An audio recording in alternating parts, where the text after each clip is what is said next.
So, the day that my mom had passed away, I called him and I told him. He was like, all right, I'm sorry to hear that. And then I went home, and it was just like one of the hardest moments of my life, driving home, knowing my mom just died in front of my face. And I get home, he opens the door for me, looks at me, and walk away. Go upstairs and go to bed. So I stayed downstairs, and I just cried and cried and cried my eyes out. Talked to my uncle, and I told my uncle, I think we came to the end of the road. It's time for me to leave this man. I gotta go. I can't keep letting him hurt me like this. My uncles tried to talk me into staying, and I said, no, I can't do it.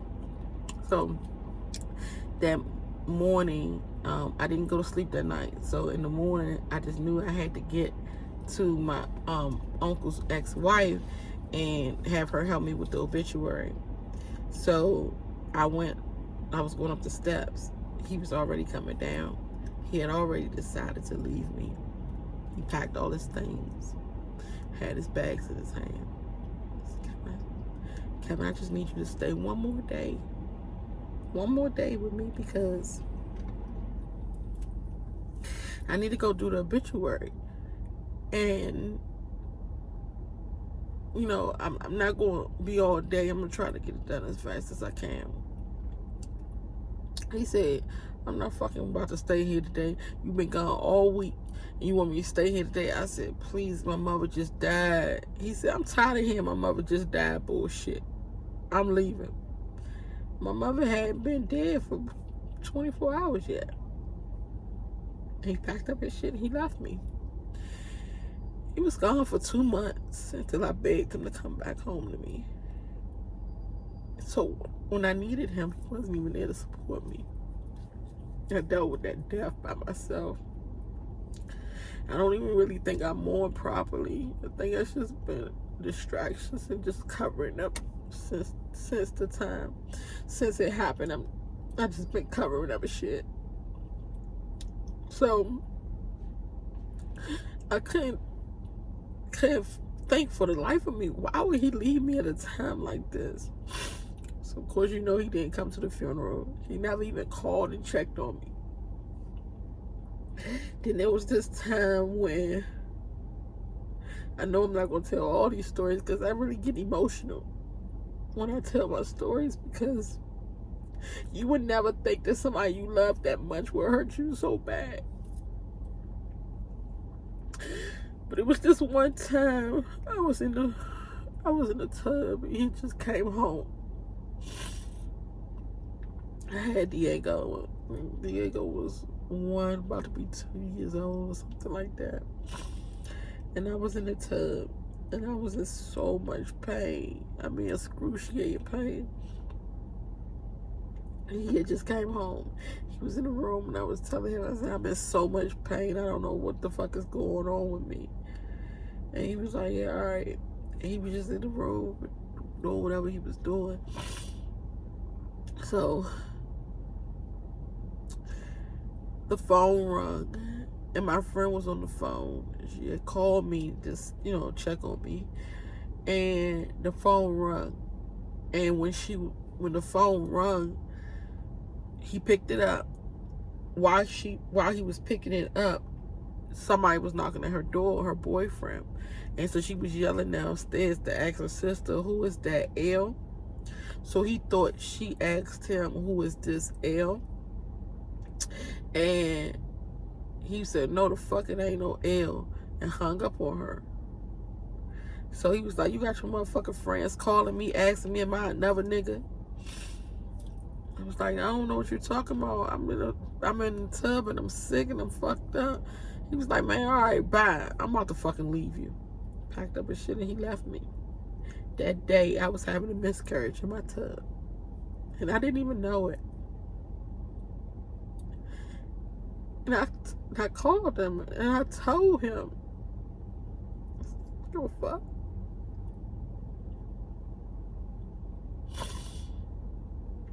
Whenever I felt like, whenever I needed him the most, he wasn't there for me. Whenever he needed me the most, I was always there.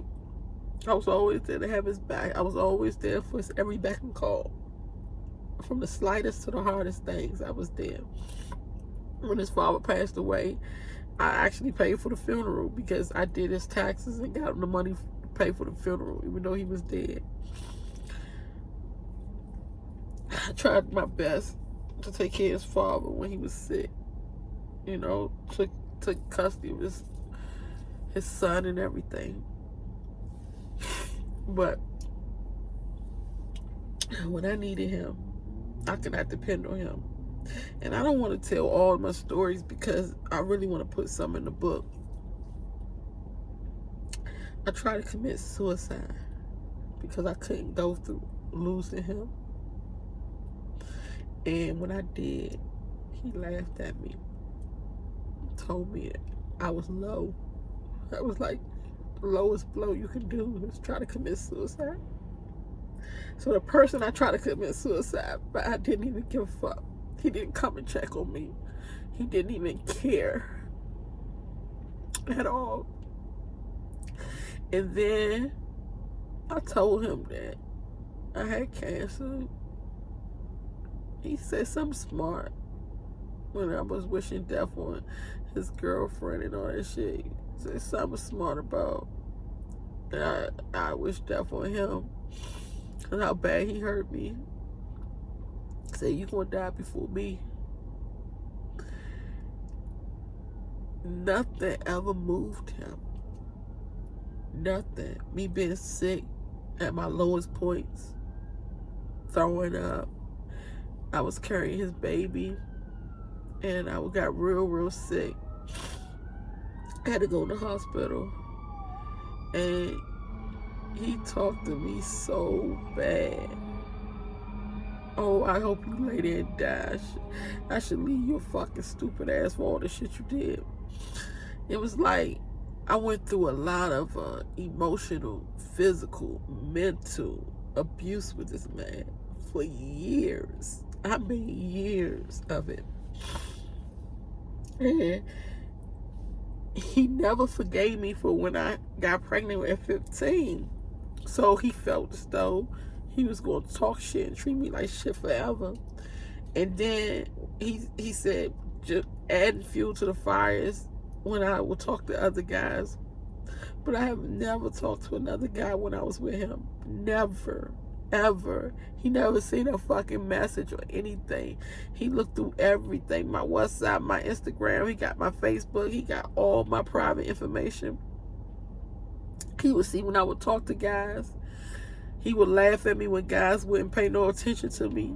He said, oh, you try to talk to a nigga ain't want your ass. It make me feel bad again. But out of all the things he would see, he never seen a date stamp that me and her was actually in a relationship. And then I started going back and I started looking through his stuff. And I would see that when I was at work, he was on dating sites talking to other women. When I was up and moved away, he was talking to other women. I would see this main woman that he would talk to. She had called me back in 2000. In the year 2001, he had been messing with her before he went to the military. So he was messing with her when I was like 12. So he was about 12 years old. He was messing with her. So in 2001, I just so happened to open his phone and it was J-Dog in the phone. So I was like, who is this J-Dog? But I ain't pay no mind. And so when I got the phone turned on, J-Dog called and said, I'm his friend. And I'm going to always be his friend. There ain't nothing you could do about it. So I told him about it, and he said that he called her and told her, don't call me no more. Ever since that day, I had problems with J-Dog. J-Dog pictures been in his phone, calls from her. One time he told me he had been fucking her for a long time. I had to deal with him 2011, going over her house, sleeping with her while she was pregnant. It's just so many times where I had arguments about her. He was talking about how beautiful she is and how he liked her so much and just throw her in my face. Right now, that's who he's with. So she was the side piece for 26 years.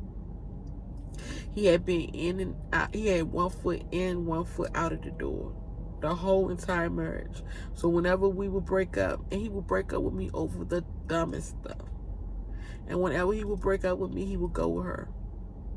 And so she knew his mother. She knew where his mother lived at. She knew the mother's address, phone numbers, all types of stuff. And all this was happening under my nose. And he would tell me, oh, she's gay. She's married to a woman. What I need with her, I don't want no dyke, or I don't want this, that, and third. And all the time he did. All I ever wanted to be was happy. That's all I ever wanted. And I told him that on several occasions. You know, just love me. You either love me or leave me.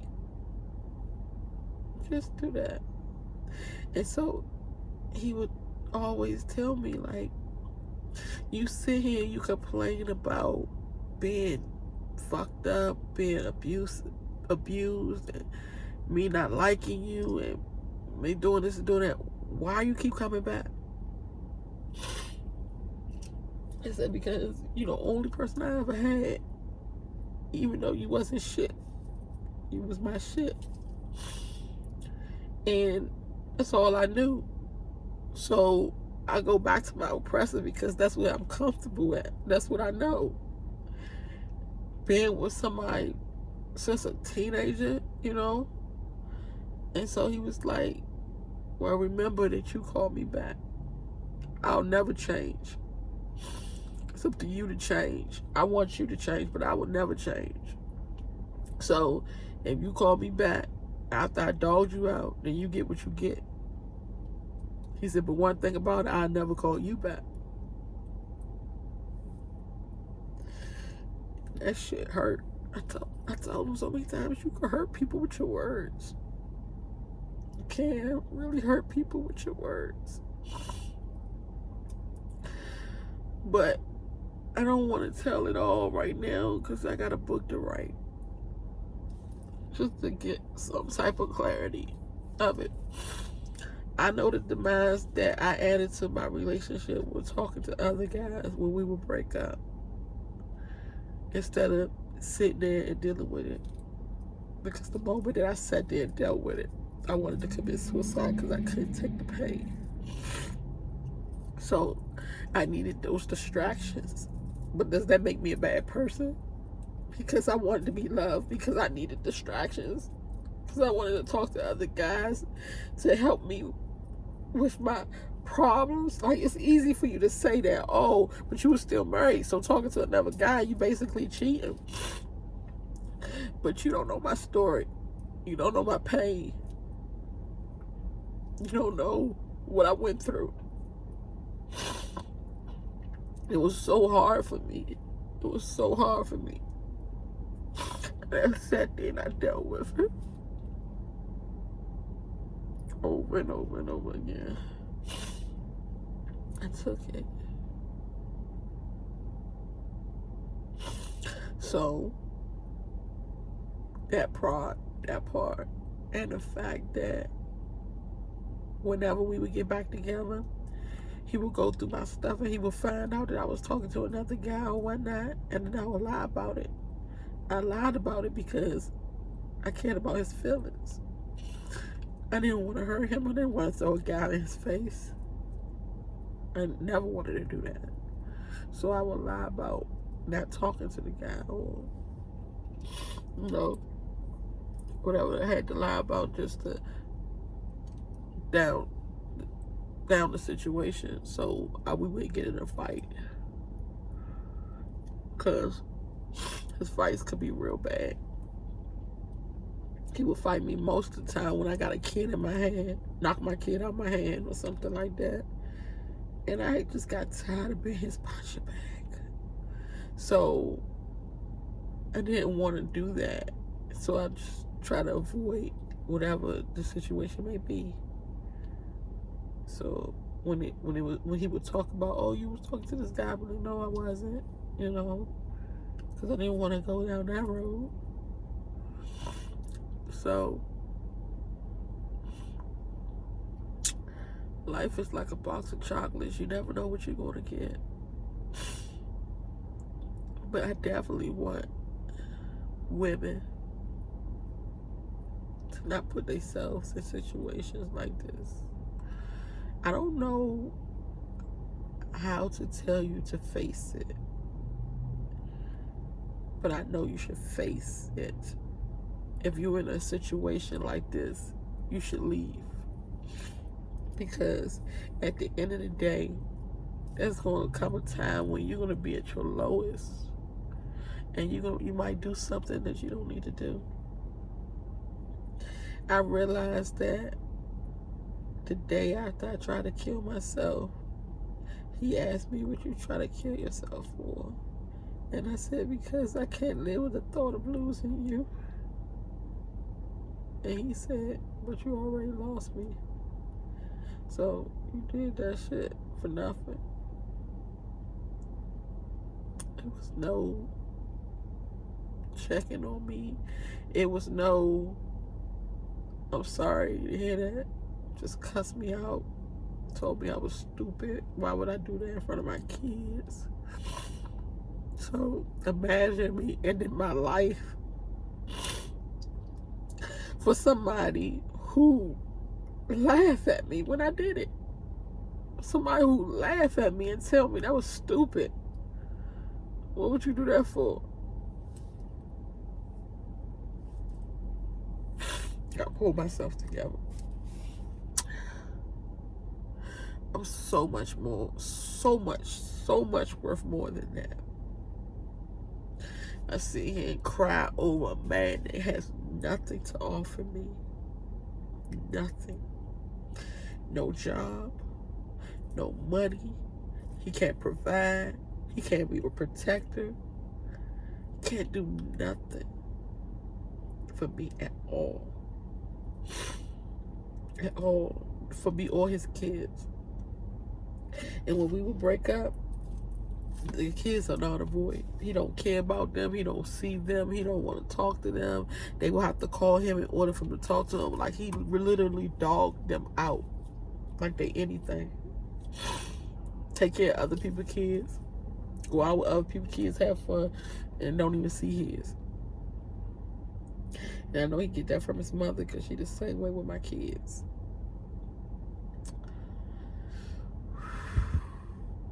Woosah. I definitely need therapy. I'll start that soon. I'm definitely in a journey to love and heal myself, and I care to share with whoever needs to know, whoever needs to hear this. At the end of the day, ain't nothing like self-love. Because ain't nobody gonna love you like you love yourself. Nobody.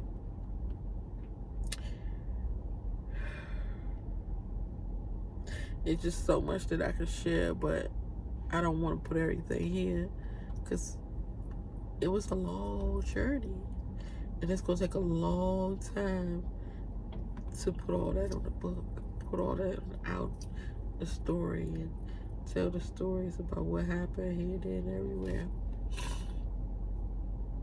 You know, I feel bad that he had to go through heartbreak of me having a baby with somebody else, because that was terrible. I tried to explain my side to him, that me and him wasn't even together when I did it. I didn't know it was going to happen. Not only that, I feel his part in it, and I feel that he was hurt because he wanted to be with me, and I had sex with somebody else, and that's the same way I would feel too. You know, if I wanted to be with somebody and they had sex with another person. But if you gonna forgive me and marry me, don't like keep that going the whole entire time.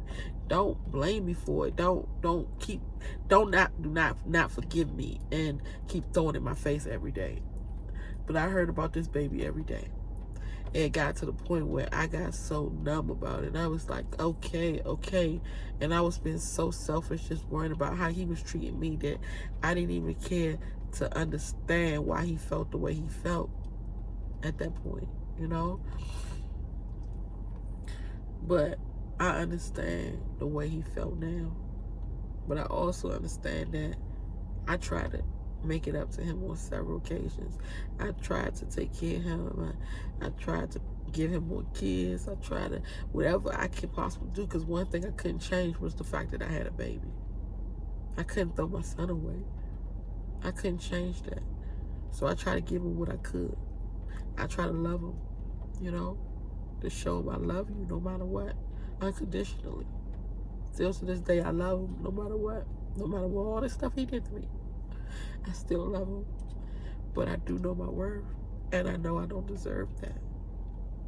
I know I don't deserve that. It's very hard to do, but I had to do it. Me getting married to someone else helped me a lot. When I very first thought about getting married to this guy that I'm married to now, it was because I had already been through hell. I just wanted to see what heaven be like.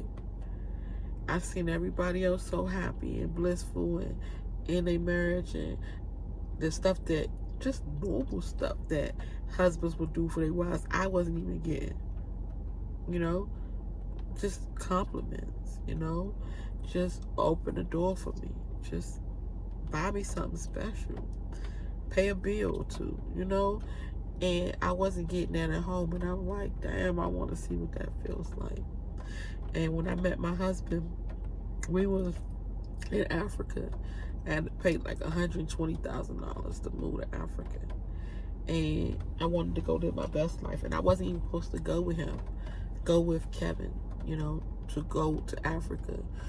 I was telling him I wanted to live my best life. But when the thought of me never seeing him again, I was like, you know what? I think you should go with me. And I end up taking him with me like I do all the time. Because I don't never want to be rich and live good with him not there. So when I went out there, I met my husband because he was helping us, you know, get settled or whatever. And we went to the store to go shopping. And my now husband was carrying my bags. He was negotiating. He was wrapping stuff. He was doing everything for me. When my old husband wasn't doing anything. And when I would have problems with people, he'll talk on my behalf. My old husband wouldn't do that. So I was looking at this guy like, oh my God, why my husband can't be like that to me? Just the little things. Protecting and providing for me that he wouldn't even do. So I ended up going back to America. And I didn't care about talking to my husband. You know, I was just looking at the situation. So later on, we ended up talking. And he said that he wasn't married, and I wasn't married anymore. I was done with my husband. So we ended up talking and kind of fell for each other. And it's like, okay, I love you, you love me, let's do it. So that's how I ended up getting married. And my husband makes me so happy. So happy. But I think that I did it so fast that I didn't even have time to heal first. So I'm still healing while I'm married to someone else. And that's the unfortunate part. And I told my husband, he definitely understands. So you can take your time to heal. But one thing about it, I ain't going nowhere. So you can't take your time to heal alone. You would take your time to heal while I'm here. However, we need to work that out. So he's definitely there for me. I definitely feel what heaven feel like. I wish that it could be on a daily basis because he's in another country. I'm here. But our long distance relationship is the shit. It's just that he's not here to show me. But when I was with him, you know, he cares about my feelings. He tells me how beautiful I am every day. You know, I don't have to talk and tell people what I need. He just tell me, you tell me, and I handle it. Whatever you want, your wish is my command. I'll do it. So he gave me the perfect fairy tale wedding. the African wedding that I always dreamed of. He did it all by himself. You know, he give me everything that I need. And people tell me all the time, why are you still worried about a nigga that ain't give you nothing? You got a nigga there to give you everything you need. It's like, it's hard to do. It's hard. But I must let it go. And I must do it. But I finally got heaven. But I'm still tied to hell. And that's what's so bad about it. I got kids. I got history. I got memories. You know? All I can say is pray for me. Pray for my healing because I need it. I definitely need it. So let me end this.